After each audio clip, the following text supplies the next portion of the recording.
Welcome back to the Deep Dive. We are here to take your stack of reports, the market data, the legal briefs, the financial forecasts, and just distill it all down to what really matters. And today, we're jumping into one of the most explosive stories we've seen in a while. It's a K-bio company, Alteogen, ticker 1-6170, and it's quietly positioning itself to be a linchpin in global drug delivery. A linchpin's a good word for it. We're talking about a company trying to define the global standard for cancer treatments. It's already number one on the KOSPI, market cap around 27.3 trillion Korean won.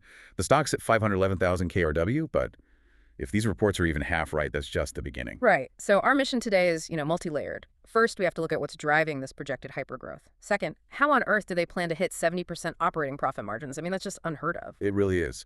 And finally, we have to give a cold, objective look at the big risk factor, the patent fight with their competitor, Halozyme. Yeah, the legal noise. All of this comes from a stack of deep dive reports, consensus forecasts out to 2031, and legal analysis that's fresh as of the start of 2026.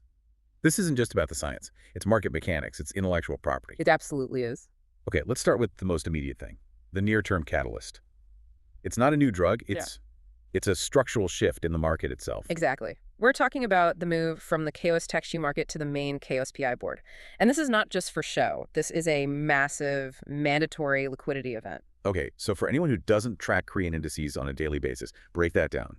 Why does moving from one board to another automatically mean guaranteed buying? Isn't it just a different ticker? No, it's far from symbolic. When Alteogen moves to KOSPI, they become eligible for the KOSPI 200 index. That index, that's the benchmark for all the biggest South Korean stocks. And that's the index that huge global passive funds have to track. You got it. So if you're a multi-billion-dollar index fund, you don't get a choice. If a stock enters that index, you must buy it to stay compliant. It's forced buying. It takes sentiment right out of the equation. Completely. And it triggers this huge inflow from Korean trackers, but also from international funds that track MSCI Korea and FTSE. They all have to rebalance. Let's talk numbers, because that's where you see the scale of this.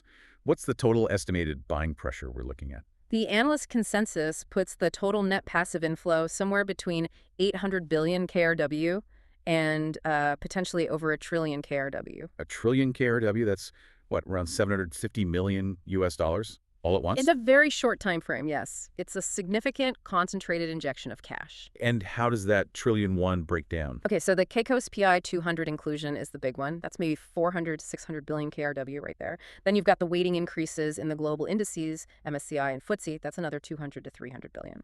And the reports also mentioned short covering. Yes, that's the multiplier. Once that inclusion date is set, anyone betting against the stock has to liquidate their short positions. They have to buy back shares. Which just adds more fuel to the fire. It's unavoidable demand. That's what pushes the total figure firmly towards that 1 trillion KRW mark. So a huge structural lift is coming. But that only matters if the underlying business is solid. So let's pivot to the real engine here. Antibody drug conjugates, or ADCs, and this SC conversion technology. Right. This is the tech that makes them a global player. The ADC market is already booming. It's going from, say, $12 billion this year to maybe $35 billion. That's 45 trillion KRW by 2033. But the real game changer is the SC conversion. Okay, SC, subcutaneous. We hear that term everywhere. Why is converting these drugs from a standard IV drip to an SC injection? Why is that a clinical necessity, not just a convenience? It's all about toxicity. ADC drugs are basically targeted chemotherapy. They're incredibly potent. When you inject them with an IV, the drug concentration in the blood just spikes almost instantly. Like a sudden massive dose hitting the system all at once. Exactly. And that rapid surge, they call it the spike phenomenon, that's what causes the really severe side effects, the nausea, the infusion reactions. Patients have to be in a hospital for hours just being monitored. And the SC approach smooths that out. It completely changes the game. The SC injection, using their platform, turns that rapid spike into a slow, steady stream. It allows for gradual concentration control. Which is safer and, I imagine, a lot easier on the patient. So much easier. Instead of hours in a clinic, you're looking at a quick visit, maybe even at home administration down the line. It's a critical shift. Let's translate that into dollars. The Enhertu case study in these reports, I mean, the numbers are just breathtaking. They really are. And HER2 is already a blockbuster. Projections for 2030 are around $16 billion in global revenue. So let's just assume a 50% conversion rate to the SC version. Hold on, 50%? That sounds really optimistic. What are the risks that could pull that number down? It's a fair question. The 50% is based on the idea that the clinical benefits, fewer side effects, more convenience, are so compelling that adoption will be incredibly fast. It's what Merck expects for Keytruda SC.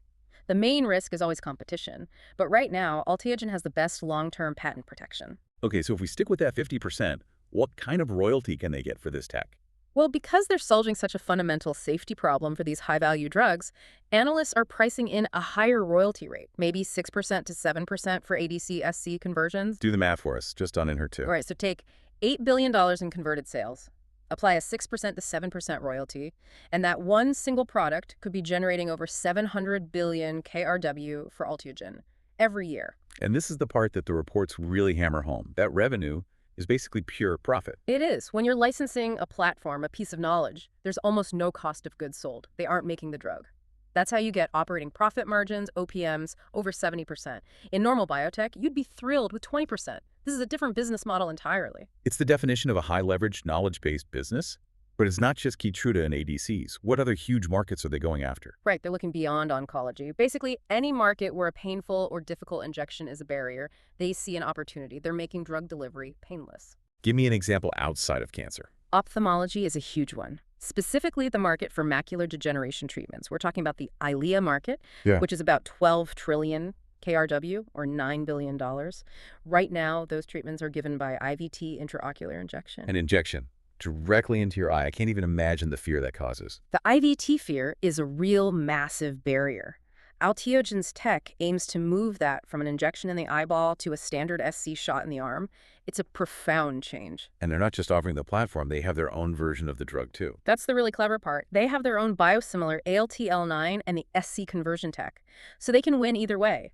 License the platform to the original maker or launch their own better version. That is some serious leverage. What about the next generation of cancer drugs? They're all over bispecifics. These are drugs with dual antibodies. That market's heading towards 20 trillion KRW by 2030, and SC conversion is even more essential there. Why more essential? Because you often need a much higher dose with these dual antibodies.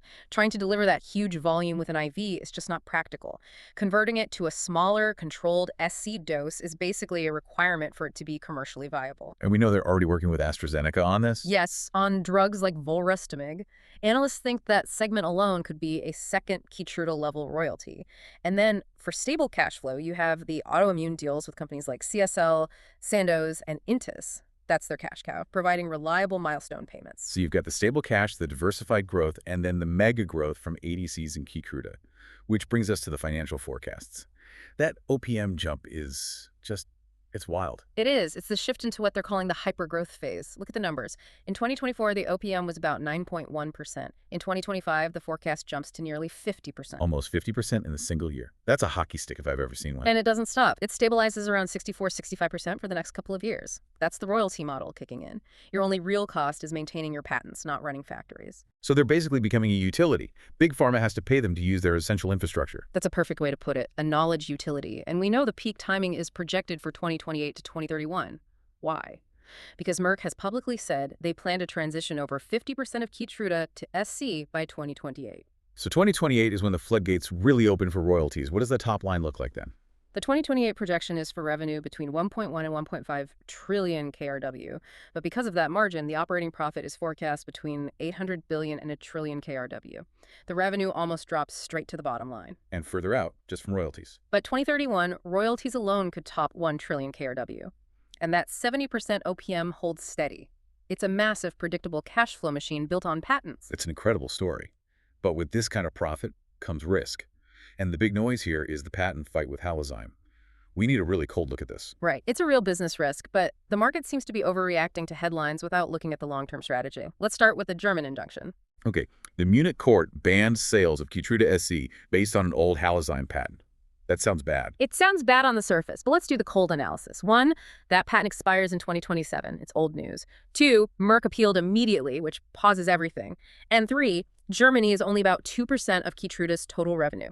The financial hit is tiny and temporary. We'll get the appeal results in Q1 of 2026. So the bigger fight is the U.S. IPR challenge against Alteogen's actual manufacturing patent. Correct. Halozyme is challenging patent 12,221,638B2.